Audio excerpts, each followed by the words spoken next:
কার্যক্রম ইসকনের কার্যক্রম ইসকন হটাও ইসকন হটাও দেশ বাঁচাও ইসকনের কার্যক্রম লিল্লাহে তাকবীর লিল্লাহে তাকবীর সকল বিধান বাতিল করো মুক্তির একই পথ ইসলাম বিরোধী চক্রান্ত বন্ধ করো করতে হবে ইসকনের কার্যক্রম নিষিদ্ধ করো করতে হবে ইসকনের কার্যক্রম দুনিয়ার মুসলিম লিল্লাহে তাকবীর লিল্লাহে তাকবীর সকল বিধান বাতিল করো শিরক বিদআতের মূলোৎপাটন আহলে হাদিস আন্দোলন শিরক বিদআতের মূলোৎপাটন ইসকনের কার্যক্রম বন্ধ করো করতে হবে ইসকনের কার্যক্রম ইসলাম বিরোধী চক্রান্ত মানি না মানব না ইসলাম বিরোধী ষড়যন্ত্র ইসকনের কার্যক্রম বন্ধ করো করতে হবে শুরু করেন এখন একটু শুরু করেন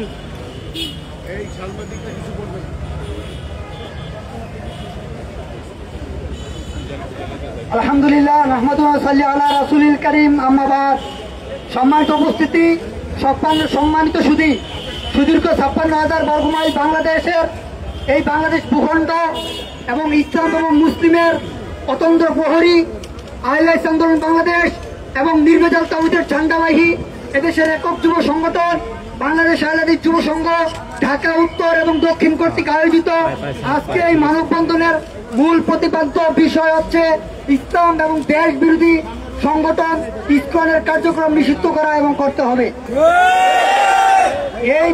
এই বিষয়কে এই প্রতিপাদ্যকে সামনে রেখে আজকের এই মানববন্ধন এবং প্রতিবাদ সমাবেশে শুরুতে মহাগ্রন্থ আল কোরআন থেকে তেলাওয়াত নিয়ে আসছেন বাংলাদেশ আহলে হাদিস যুব সংঘ ঢাকা দক্ষিণের সম্মানিত সভাপতি হাফেজ আব্দুর রাজ্জাক।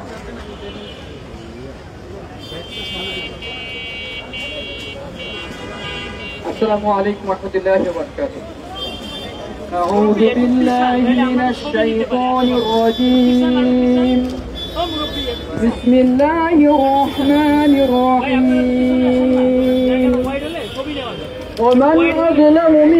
দর্শক আপনারা যেখান থেকে দেশ রূপান্তরের সঙ্গে যুক্ত রয়েছেন সবাইকে স্বাগত। আমরা আপনাদেরকে দেখানোর চেষ্টা করছি বাইতুল মোকাররমের উত্তর পাশের যে গেট রয়েছে সেই গেট থেকে সরাসরি যুক্ত। এখানে জুমার নামাজের পরে ইসলামিক সংগঠন দাঁড়িয়েছেন ইসকন নিষিদ্ধের দাবিতেই, যদি কিছুক্ষণ আগে এখানে স্লোগান দিয়েছেন এবং ভারতীয় যে সংগঠন ইসকন নিষিদ্ধের দাবিতে বিভিন্ন সময় রাজপথের বিভিন্ন স্থান থেকে একাধিক দাবি তুলে যাচ্ছে সংগঠনটি নিষিদ্ধকরণের দাবিতে।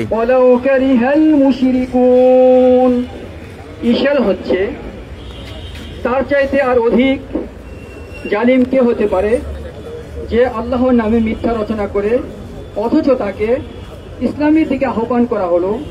নিশ্চয় আল্লাহ জালিমদেরকে হেদায়েত দান করেন না। তারা চায় তাদের মুখের ফুৎকারে আল্লাহ দিনকে নিভিয়ে দিতে, অথচ আল্লাহ রাব্বুল আলামিন তার দিনকে পরিপূর্ণতা দানকারী, যদিও কাফেররা তা অপছন্দ করে। তিনি সত্তা, যিনি তার রাসূলকে সত্য দিন ও হেদায়েত দিয়ে প্রেরণ করেছেন সকল দিনের উপর ইসলামকে বিজয় দান করার জন্য, যদিও মুশরিকরা তা অপছন্দ করে। সূরাতুস সফ 5, 6, 7 নম্বর আয়াত। আসসালামু আলাইকুম ওয়া রাহমাতুল্লাহি ওয়া বারাকাতুহু। আলহামদুলিল্লাহ, এই পর্যায়ে আপনাদের সামনে আজকের এই মানববন্ধন এবং প্রতিবাদ সমাবেশে বক্তব্য রাখছেন বাংলাদেশ আহলে হাদিস যুব সংঘ ঢাকা উত্তর জেলার সম্মানিত সাধারণ সম্পাদক ভাই আবুল কালাম আজাদ।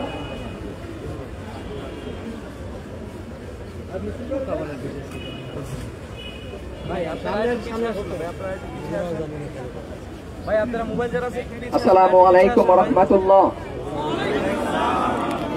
ইন্নাল হামদুলিল্লাহি ওয়াহদা ওয়া সলাতু ওয়া সালামু আলা মান লা নাবিয়্যা বা'দা أعوذ بالله من الشيطان الرجيم بسم الله الرحمن الرحيم يريدون ليطفئوا نور الله بأفواههم والله متم نوره ولو كره الكافرون আলহামদুলিল্লাহ, প্রশংসা আল্লাহ তাআলার জন্য যিনি আমাদেরকে জুমাবার পত্র জাতীয় মসজিদের সামনে দুটি কথা বলা ও শোনার জন্য তৌফিক দান করেছেন। এই জন্য সেই সত্তার দরবারে অন্তরের অন্তঃস্থল থেকে শুকরিয়া আদায় করছি। সবাই মন থেকে বলি আলহামদুলিল্লাহ। অতঃপর দরুদ ও সালাম বর্ষিত হোক নবী মুহাম্মদ সাল্লাল্লাহু আলাইহি ওয়াসাল্লাম, যার আনিত দিনই হচ্ছে আমাদের চূড়ান্ত দিন, যার আনিত বিধানই হচ্ছে আমাদের চূড়ান্ত বিধান, যার আনিত চরিত্রই হচ্ছে আমাদের চরিত্র বিধান।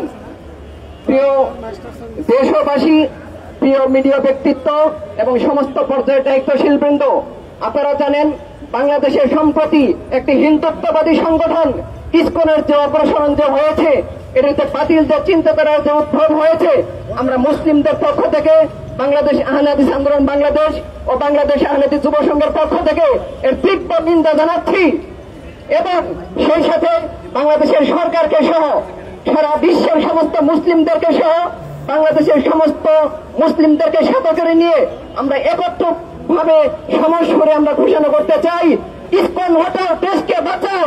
ঠিক কিনা? আমরা বাংলাদেশ সরকারের কাছে বর্তমানে যারা উপদেষ্টা রয়েছেন, বর্তমানে দেশ যারা পরিচালনা করছেন, তাদের কাছে আমরা বলছি বাংলাদেশের 17টি মুসলিমদেরকে আপনাদের বাঁচানোর দায়িত্ব, আপনাদেরকে ফরজ হচ্ছে এই মুসলিমদের হাত থেকে, ইহুদি খ্রিস্টানদের হাত থেকে এই মুসলিম জাতিকে রক্ষা করা। 56,000 বর্গ মাইলের দেশ, এই মুসলিম দেশকে আপনারা রক্ষা করবেন, এটা হচ্ছে আপনাদের দায়িত্ব। প্রত্যেকটা রক্ত, প্রত্যেকটা ভুজা কালকে কিয়ামতের দিন আপনাদেরকে কিয়ামতের সামনে আপনাদেরকে দাঁড়িয়ে, হাসরের ময়দানে দাঁড়িয়ে আপনাদেরকে আল্লাহর কাছে প্রশ্নবিদ্ধ হতে হবে। প্রত্যেকটি মুসলিমদের একটা যদি রক্ত ধরে, আরিফ হত্যাকে শুরু করে নিয়ে, সেই খতিব হত্যাকে শুরু করে নিয়ে প্রত্যেকটা ব্যক্তিকে যেভাবে হত্যা করা হয়েছে, প্রত্যেকটা হত্যা আমরা উপযুক্ত বিচার চাই, প্রত্যেকটা হত্যার উপযুক্ত বিচার চাই, প্রত্যেকটা খুনির উপযুক্ত শাস্তির মাধ্যমে, তাদেরকে গ্রেফতারের মাধ্যমে উত্তমভাবে তাদেরকে বিচারের আওতায় আনতে হবে। সর্বোপরি আমি বলতে চাই, আহলে হাদিস আন্দোলন বাংলাদেশ ও বাংলাদেশ আহলে হাদিস যুব সংঘ চাই সারা বিশ্বের সমস্ত মুসলিম আপনারা জামাতবদ্ধ জীবনযাপন করুন, কোন ব্যক্তি বিচ্ছিন্ন অবস্থায় থাকবেন না। আমরা যতক্ষণ পর্যন্ত বিচ্ছিন্ন অবস্থায় থাকবো ততক্ষণ পর্যন্ত ইহুদি এবং খ্রিস্টান এবং সমস্ত ধরনের হিন্দু খ্রিস্টান সমস্ত ধরনের বাতিল শক্তি আমাদের মাথা চারা দিয়ে উঠবে, আমাদের সামনে উঠে আসবে। আপনারা সবাই মিলে জামাতবদ্ধ হন, বাংলাদেশের সবচেয়ে হকপন্থীতে জামাত হলো, এদের সাথে আপনারা থাকবেন। আল্লাহ আমাদের তৌফিক দান করেন। আল্লাহ